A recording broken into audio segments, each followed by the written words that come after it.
Halo para pencari fakta. Ngomongin soal negara terkaya di dunia, emang selalu nih menarik buat dibahas. Iya nggak? Asyik banget tuh ngebandingin negara mana yang lebih kaya. Banyak sih faktor kenapa negara tersebut bisa dikatakan negara kaya.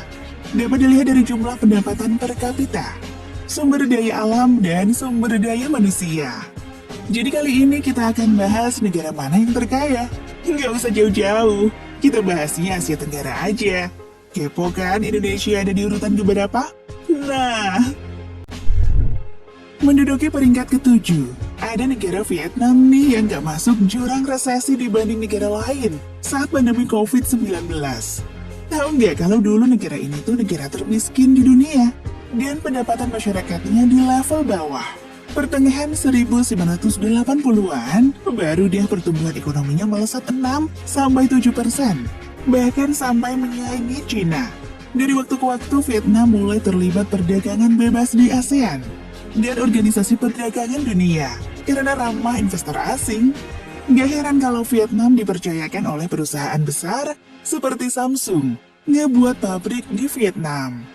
Keberhasilan Vietnam meliberalisasi perdagangan dengan pendapatan per kapita 2.715 dolar Amerika Serikat atau 38,93 juta rupiah, nggak luput dari keterlibatan masyarakatnya. Vietnam sangat memperhatikan warganya loh. Investasi infrastruktur, pendidikan dasar, dan memastikan akses internet tetap terjangkau untuk masyarakat. Pantas aja negara yang diberi julukan naga biru ini juga gencar di ekonomi digital. Apalagi masuk dalam 10 negara yang punya smartphone terbanyak di dunia.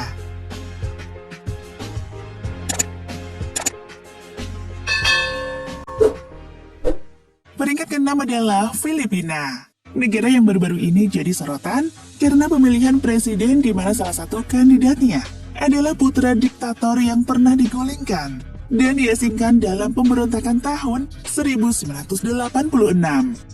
Kehidupan perekonomian Filipina yang paling utama berada di sektor pertanian dan perikanan. Hasil mayoritas pada sektor pertanian antara lain adalah padi, tebu, tembakau, kelapa, dan juga abaca atau serat Manila. Sebelum Thailand, Filipina juga pernah kok mendapat julukan sebagai lumbung padi Asia Tenggara. Bahkan negara yang saat ini memiliki pendapatan per kapita 3.485 dolar Amerika Serikat atau 49,93 juta rupiah ini menjadi tempat berdirinya pusat penelitian padi internasional untuk menemukan bibit unggul padi yang berpusat di daerah Los Baños. Di peringkat ke-5 ada negara tercinta Indonesia. Ingat banget deh dulu pas masih di sekolah dasar, disuruh ngapalin negara-negara maju dan negara berkembang. Dan ya, Indonesia masuk dalam negara berkembang sampai tahun ini.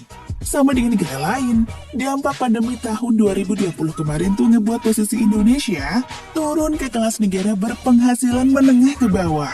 Namun berkat upaya pengendalian pandemi COVID-19 yang dilakukan pemerintah bersama seluruh stakeholders, termasuk kalian semua nih, berhasil mendongkrak pertumbuhan perekonomian nasional di 2021.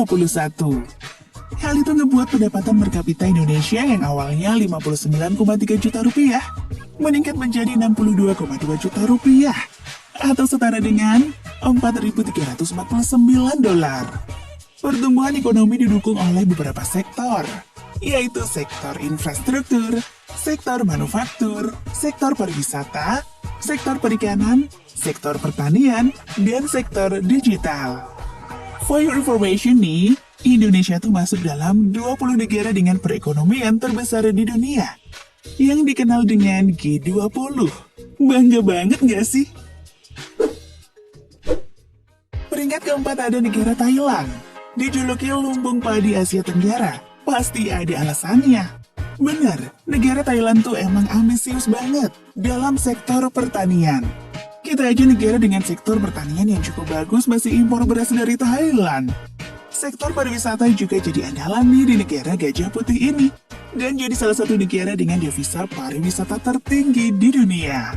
Suguhan pariwisata Thailand memang dikenal beragam, mulai dari budaya, alam, hingga kuliner. Selain itu, Thailand juga memiliki potensi ekonomi dari hasil pertambangan dan industri perakitan elektronik serta otomotif. Pendapatan per kapita negara ini adalah $7.806 Amerika Serikat atau 111,93 juta rupiah.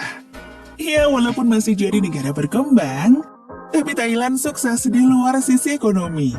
Walaupun kadang politik di sana panas sih, ekonomi Thailand tetap mampu bertahan dan menarik minat investor maupun wisatawan. Peringkat ketiga ada negara tetangga nih. Punya kondisi geografis dan potensi sumber daya alam yang hampir sama kayak Indonesia. Iya, Malaysia. Negaranya Upin dan Ipin. Negara yang juga pernah krisis ekonomi pada tahun 1998 ini mengalami pertumbuhan ekonomi yang sangat besar. Apalagi warga Indonesia sendiri ngakuin kalau Malaysia lebih makmur kan ketimbang Indonesia.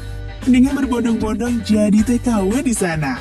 Kegiatan ekonomi utama negara Malaysia terdiri dari pertanian, perkebunan, pertambangan, perdagangan, dan industri.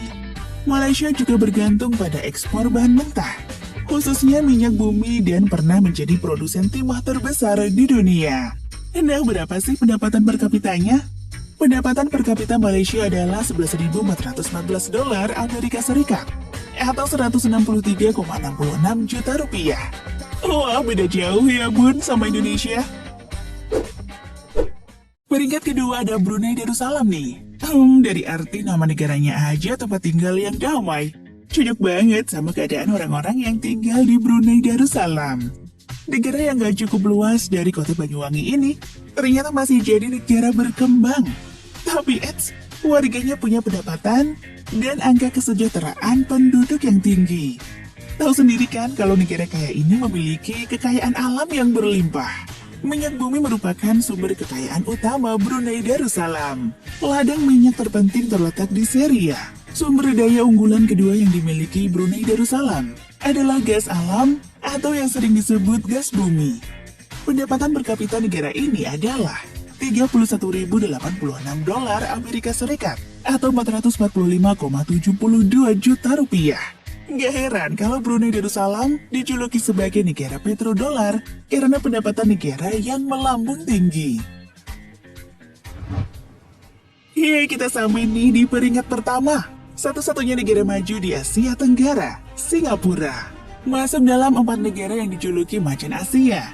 Karena mampu menjaga pertumbuhan ekonomi yang tinggi, serta industrialisasi cepat pada awal tahun 1960-an. Sampai 1990-an. Karena punya sumber daya alam yang sedikit, sumber ekonomi negara kaya ini dipasok dari sektor industri dan perdagangan. Terus ukuran wilayah Singapura yang beda tipis dengan DKI Jakarta, terletak di persimpangan perdagangan timur barat. Strategis banget jadi tempat transit atau jalur persilangan lalu lintas dunia.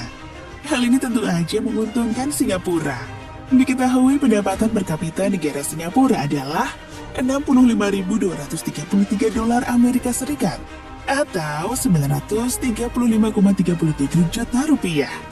Nggak kalah keren sama masyarakatnya yang bisa ngimbangin kekayaan negara. Diketahui kalau SDM di Singapura tuh unggul dan menguasai bidang-bidang industri.